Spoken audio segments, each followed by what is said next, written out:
Hey everybody, it's good to see you. I was talking to somebody out here who pulled me aside and he said, so is tonight's sermon going to be super vulnerable? And I was like, I don't know, possibly. And he says, I think it probably is. And I said, how do you know? And he said, because you only have short sleeves on during super vulnerable sermons.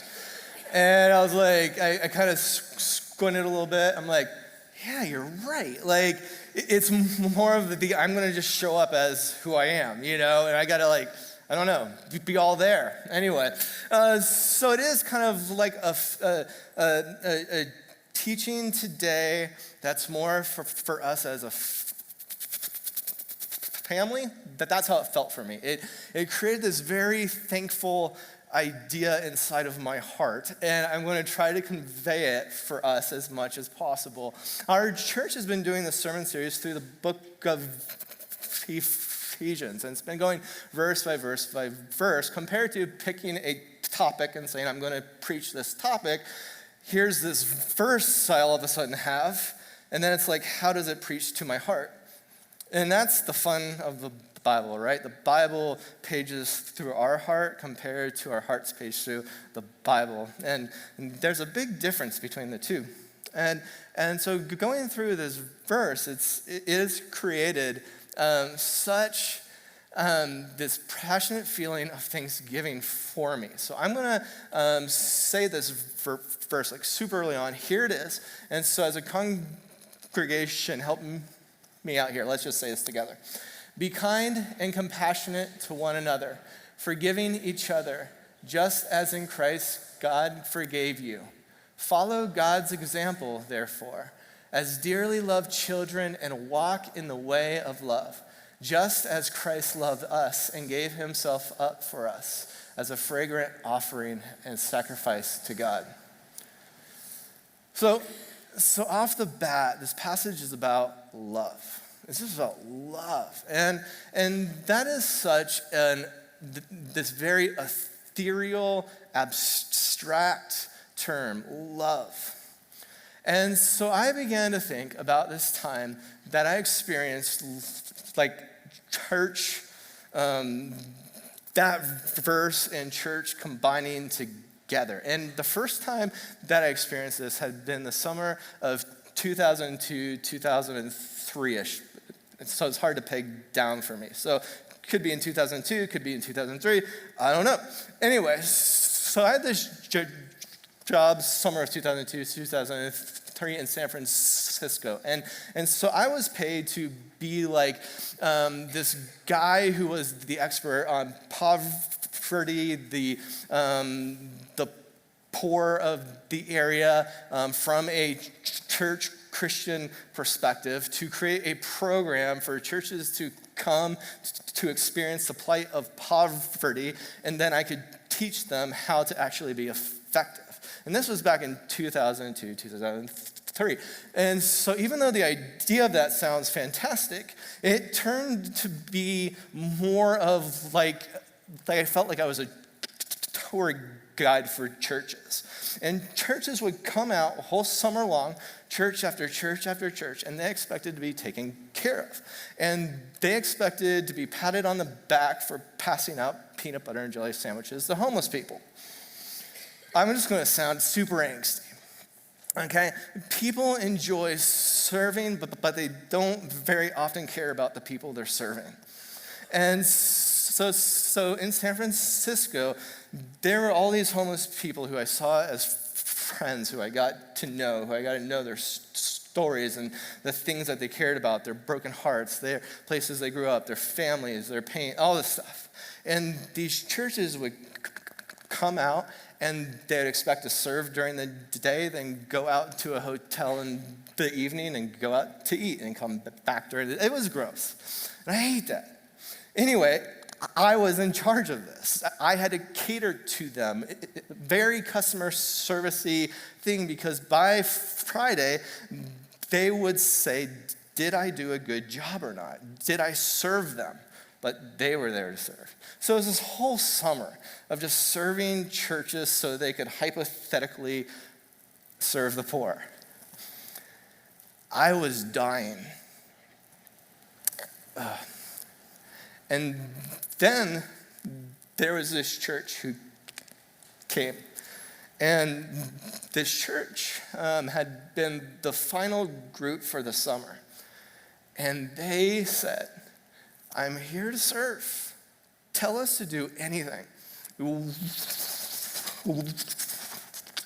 Are here. And I was like, man, I've heard that before. And they're like, no, we're here. If you drop the ball, we'll pick it up. We're flexible. We'll do anything. We'll pay for anything. Tell us what to do. Tell us what to do. Tell us what to do. And I began to toss things out, and they would grab it, and they would do it. And it would be amazing. They were serving my friends and throwing parties in the park and, like, amazing things. And I called home, and I was like, man, I see what church could be. There's this group out here that's just blowing my mind, and I was dying out here, and I was going to quit. And then this church comes in, and they're like everything I thought the church could be or should be or ought to be, and they're doing it. They didn't complain. They were compassionate and kind and humble. And someone even broke their car, and they didn't complain. I mean, it was just amazing.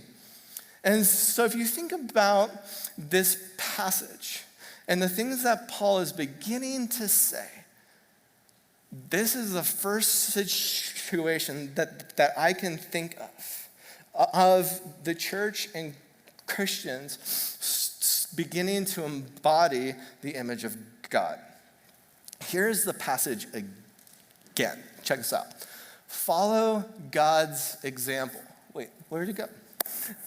Follow God's example, therefore, as dearly loved children, and walk in the way of love, just as Christ loved us and gave himself up for us as a fragrant offering and sacrifice to God. There's this phrase, walk in the way of love. That's just really beautiful. That isn't a feeling. It's not something that you cognitively understand. This is like a practical walk in the way of love. It's like, do it. Show up to San Francisco and say, I'm here to serve. We will do whatever it takes. Just tell us what to do. We're here to serve. Walk in the way of love.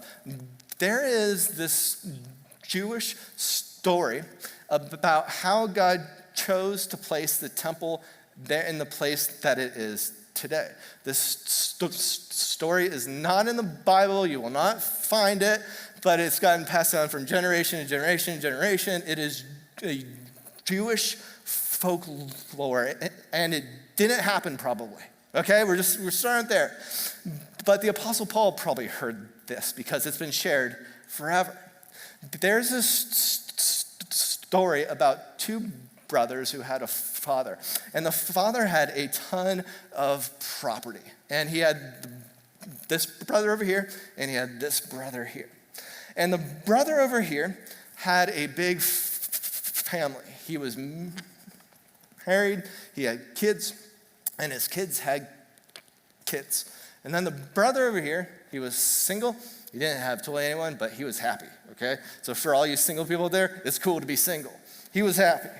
He said, I don't want to get together with anybody. Great. So this father had this son and this son. And then the father got old, and he passed, because that's what old people do. They pass on.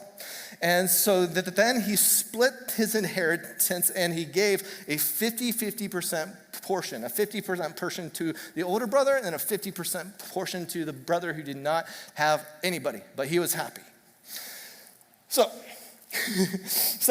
the older brother, who has everyone, he has a big family, and he has half of the property that his father had. Then the other brother, who was happy and was single, he got half the property also, 50-50, awesome.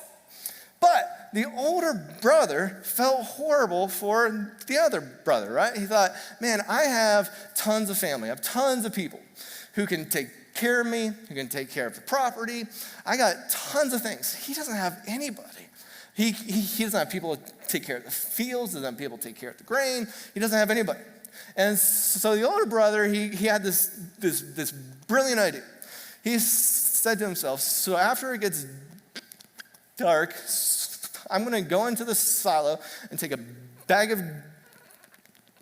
grain, and I'm going to take a bag of grain to his silo and put it in there. So he will have plenty because people can't take care of him.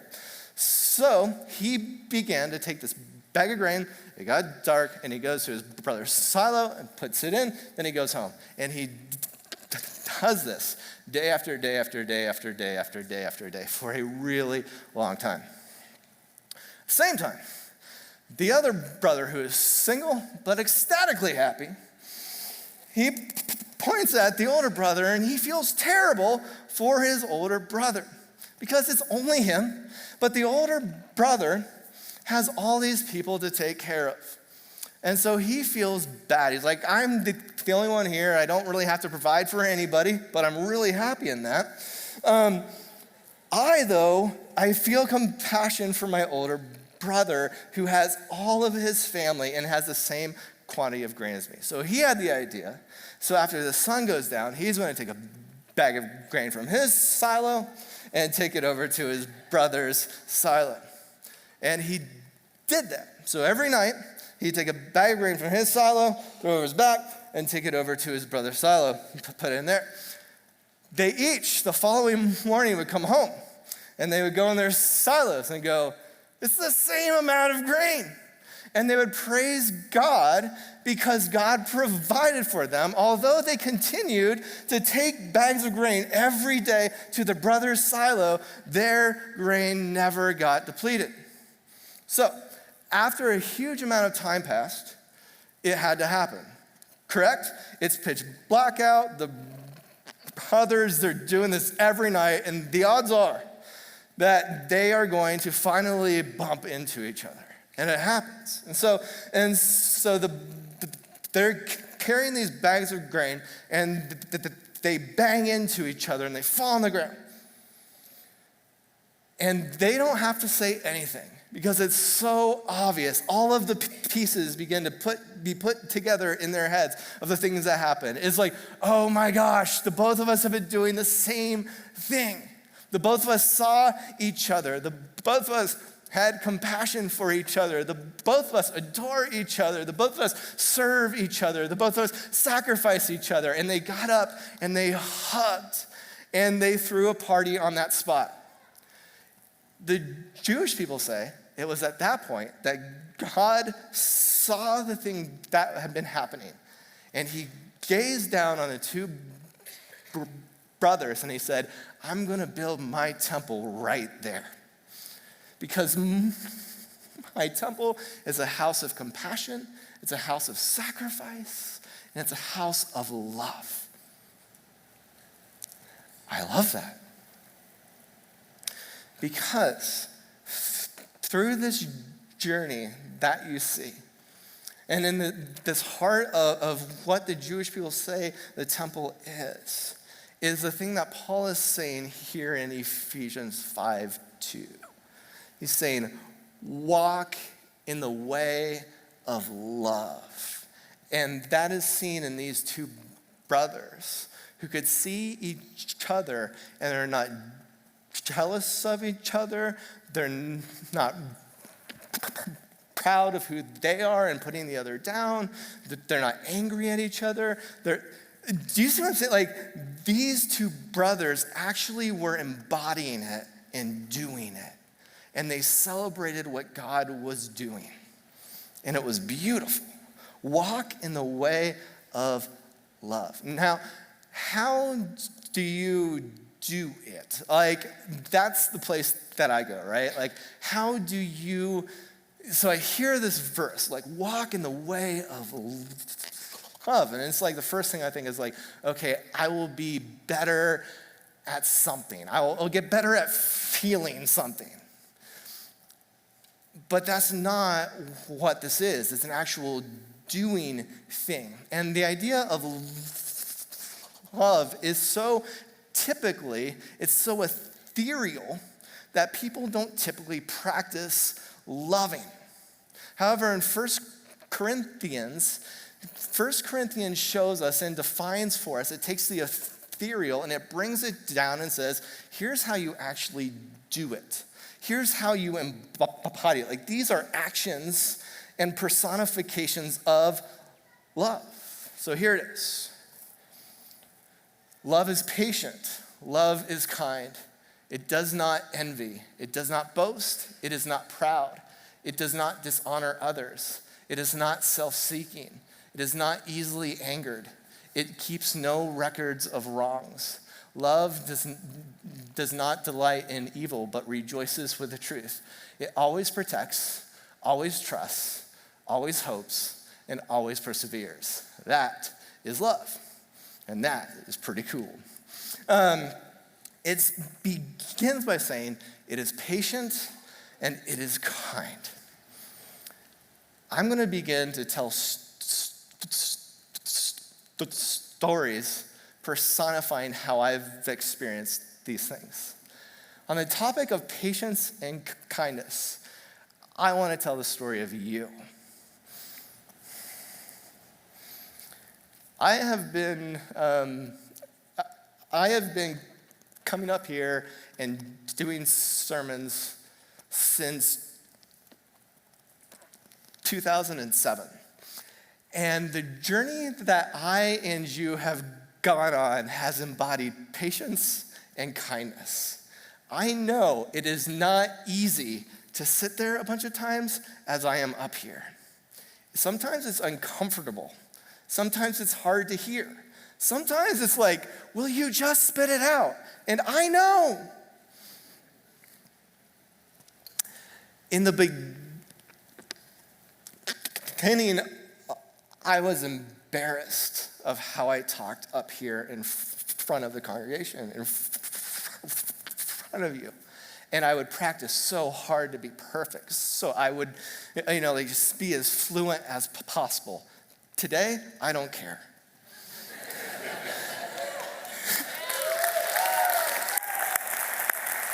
And I don't care because of how patient you have been and how kind you have been and how encouraging you have been and that you actually see me. I feel so loved by you. Those times that I get caught up and someone calls out the thing I'm trying to say, it's like, yes. Are there other pastors who have that opportunity? No. Like, I am the only one. And there's something about that makes it feel so special to me. It's like, you are my family. In fact, so back in the fall, I was going to order this cup of coffee at this coffee place, and I got caught up in the barista finished my order for me, and I gave her the evil eye, how dare you finish my sentence? And she felt the evil eye, and she put up her hands and she says, it's okay, I go to Christ Community. And in that it was like, oh, we're good. Yes, you can complete all of my sentences for me. The embodiment of patience and kindness. If I had to summarize a story, it's that. It's us. It's our journey together. Thank you for being so patient, and thank you for being so kind. I feel so loved by you. All right. The passage continues on again. Love is patient, love is kind. It does not envy, it does not boast, it is not proud. So I have a son, he's 12, he's here in the congregation right now. He's really embarrassed. And so back in October, I think, he was, super big, kind of into the idea of going on public transportation so he could go to all these parks by himself and freeing him and that type of thing. And so I thought, hey, it would be super cool if he could understand the public transportation system, then I'll help him do that. We'll just bring him freedom. And so each day I would take him on public transportation. We'd go to point A to point B. That's it. That's all we need to do. We'll pick him up from point B. We'll go to point A. Home, back and forth to the park. We would just do this. And I was like, are you comfortable? I'd be like, no, not comfortable, not comfortable, not comfortable, not comfortable, not comfortable. And then finally I said, I'm comfortable to go by myself on public transportation. And I was like, I don't know if I am. But he was. And so it happened on a Saturday. And so I'm like, okay, it's his time to go. And so I take him to the place that the bus picks us up. But the thing is it's just gonna pick him up and I'm gonna stay back. And man, I was afraid. It was kind of like I'm sending him on public transportation, and sometimes it's scary. And the bus came around the corner, and it seemed huge, and it seemed like a transformer to me compared to just our bus that we'd always go on. It was really intimidating, and like, oh no, and I said like, oh God, help me, help me have the courage to say to them, God, please just take care of them. I don't know what to do, and I don't want to be a coward. And the bus pulls up, and the door opens. And it was you. There was a guy from Christ Community, and he's like, KJ, Zion, hey, how you doing? Zion had no idea who this guy had been, but this guy, he's our family, and he knows Zion. And he's like, Zion, can I take you somewhere today?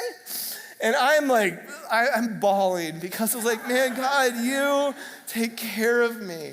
And it's like, it seems that, see, I told you this is all about family today. It's like the people in our church have shown my family over and over, love, love, love, and it's humble, and it's not boasting, and it's not prideful. Like, I mean, everyone's here. The person who cleans my teeth is here. The guy who taught me how to keep beehives is here, and I'm very successful now. Thank you, Bill. And like, my insurance guy is here, and you've taken care of me like over and over and over, and all my friends are right here. And I know you and you know me, and I feel love. And there isn't anything to brag about. There's nothing to be prideful about. It's just us being us, and it's you driving the bus and picking up Zion and taking him and then saying, I got him there safe. Thank you. All right, here we go again. Help me out, guys. Love is patient, love is kind. It does not envy, it doesn't boast. It is not proud, it does not dishonor others. It is not self-seeking. It is not easily angered. It keeps no records of wrongs. I'm going to stop there. I have another story. So I was only 24, but I was here. And the parents of Christ Community thought that it was a good idea to give their senior high kids to me to take on a trip to Arkansas. I don't know, guys. Like, I gaze back on that time like, man, if someone was 24, they volunteered to take the kids to Arkansas. No, that's dumb. So I was 24, and I was taking about 60 kids to Arkansas. That was stupid. But I did a really good job, right? I was really responsible. And so going from here to Arkansas, and then the quantity of kids and all, so it took us about 14 hours. And so I think through everything, and I have this goal of causing everything to be fantastic. Like, so even the 14 hours from here to Arkansas should be great and fantastic. And So each car and each van had a competition against the other vans down this whole 14-hour trip that I had planned. And the first thing that they had to do was to decorate their vehicles. And so look at your face. So I had bought these cans of spray paint that can be hosed. So they're temporary. They're temporary cans of spray paint. And I got all these different colors, and the idea had been, so up here they're gonna have this competition, who can decorate their vehicles, like super colorful, really creative, and then we go on the trip, come home, go to the car wash, and then we'll just clean it all off, right? So cool. It goes great. Like passing out the cans of spray paint. The kids are like, man, I can't believe we get to do this. And I'm like, I'm awesome. And then the whole trip happens. It's amazing. It's great. We come home. We go to the car wash. So it was hot in Arkansas. And the sun, who knew, it caused the paint to stay there. Like, I don't know how that happens, but we go to the car wash and begin to spray it, but nothing happens. And some high school kid said, "You are so gonna get fired." And it's funny now, but the heat from my, it's like, I am, like Doug is gonna kill me. I bought these SOS pads, these tiny little SOS pads. We got little things. And the kids spent hours at the car wash just chipping away at the paint. Yeah, so it came off. I mean, not off, but it came off. And I was afraid to say anything, but I had to because it was kind of obvious. And so I talked to my supervisor about it, and I told him the whole story, and he laughed. He thought it was the funniest thing, and I haven't heard about it since. And I thought, dang, it is so cool to be a part of a church that they can see your heart and they can forgive, and they're like, don't do it again. But I experienced slow to anger. I experienced they don't keep track of the things that I've done incorrectly. Hence, I've not heard it again, and it's been forever. It just hasn't come up. So don't bring it up again. I'm celebrating the fact. It was just beautiful. And that situation made me feel so loved. Has that ever happened? Have you ever done something that was super obvious? You're like, man, I blew it. I dropped the ball. I'm an idiot. And then someone's just like, dude, it's cool. How does that make you feel? Have you ever done that for someone? Has someone dropped the ball hard against you, and you, like that, just forgive them? How does that make you feel? This is the exchange of love. That's something to be practiced. Being slow to anger, kind and patient. Has there been people who've been kind and patient for you and to you? How does that make you feel? Have you done that for others? Is that something to be practiced? How do you practice kindness? How do you practice patience? Because the passage continues. It doesn't end here. Here it is. Love is patient, love is kind. It does not envy, it does not boast, it is not proud, it does not dishonor others, it is not self-seeking, it is not easily angered, it keeps no record of wrongs. Love does not delight in evil, but rejoices with the truth. It always protects, always trusts, always hopes, and always perseveres. I love love. Because if it does all of that, I'm all in. I've been here since 2003. It's a long time. And I feel hope here. I feel protected here. And I feel like I can protect. And I feel the energy here. I feel the Holy Spirit here. And I think that's because there's something about the people who go here, and there's people in the greater church who authentically trust God. I can't tell you how many situations I've been in here that people are excited about something and we're going for it, and then someone says, I think it's time to ask God about it. And then in prayer, it's so obvious that God isn't there at all. And it's like, nope, we're not going to do it then. I don't know how many times that has happened. It happens a lot. That here's our plan, here's our idea, here's the place it's going. And then it's like, is God in it? No, don't think so. Then that's not happening. I love that. I love that our church actually follows God. Because I don't know how many other times that God has plans that don't make any sense. And it's like, well, God's over here. He's not over here, but he's over here. I guess it's time to jump on board with that. I love that because that's where hope is born. That's where protection is born. That's where fun happens. And that's where the church is truly the church. It seems that God is in this business of just constantly changing perspective and doing things that doesn't make sense in the name of love.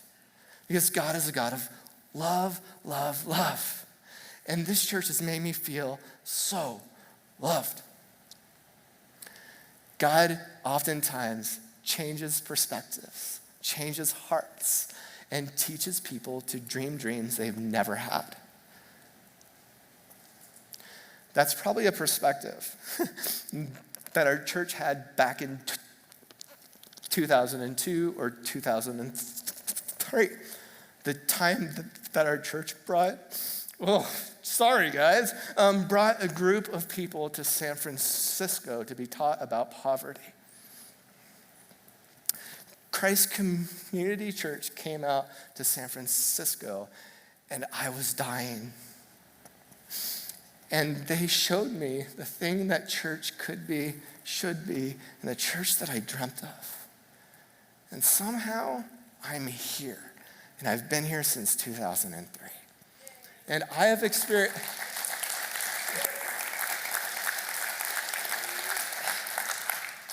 The thing that I saw in those 5 days at San Francisco is the thing that I've seen over the past 15 years. It was love. It is walking the way of love. That's what I found here. And if I can find it, and if I can experience it, and if this passage from Paul, who's been dead and buried a long time, can inspire my heart to be so thankful for you. I was curious how many of you have had similar experiences and similar stories. So I don't have a challenge for you. I don't have like a thing to say of here's how to improve or some things to practice. But during our time of turning our hearts towards God, I'm going to invite you into this posture of being thankful.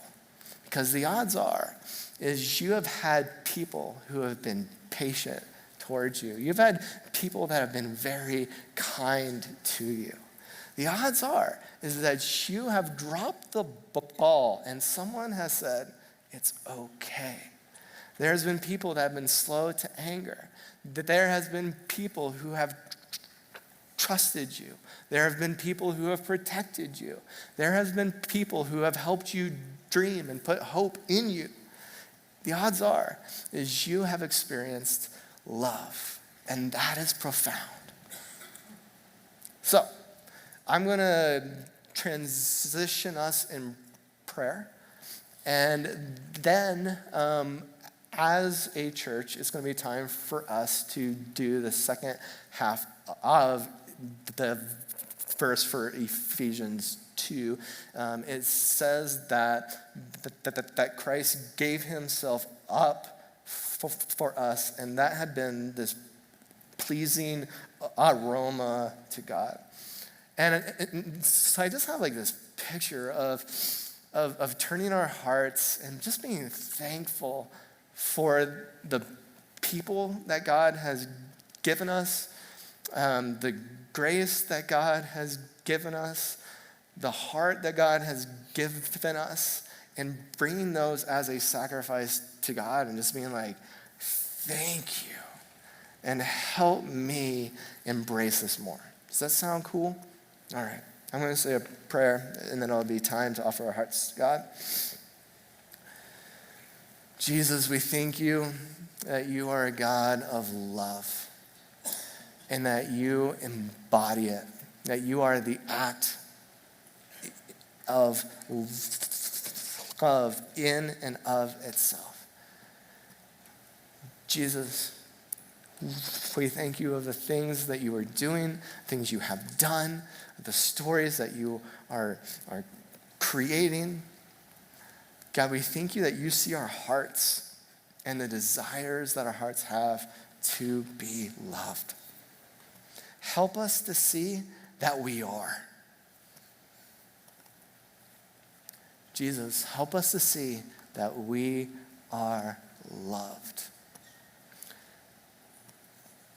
in abundance, that it is whole, that it is overflowing, that it is gushing over, and to have the experience of anything smaller than that is just simply untrue. Jesus, we thank you that you are here and that you are doing things. Bless this time. Take our hearts and take joy in them. We love you.